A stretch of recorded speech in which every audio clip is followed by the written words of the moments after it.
Hi friends, అందరికి నమస్కారం. నేను ఏ నాగరాజును మాట్లాడుతున్నాను. హ్యాపీ శివరాత్రి శుభాకాంక్షలు.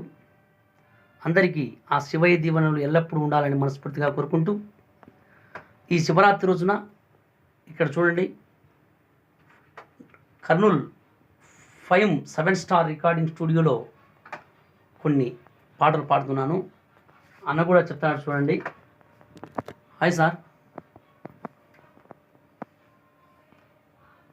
అన్న ఫైమ్ సార్ గారు ఈ విధంగా ఈ శివరాత్రి సందర్భంగా మ్యూజిక్ డైరెక్టర్ ఫైమ్ గారు మనకు ఎన్నో పాటలు, వేల పాటలను మనకు ఈ యువతరానికి నాందిగా ఉంటూ ఇక్కడ కర్నూలు జిల్లా వాసులైతే ఎక్కడెక్కడి నుంచి కూడా ఇక్కడ రికార్డింగ్ను చేసుకుంటున్నారు. అందరికి కూడా విట్నెస్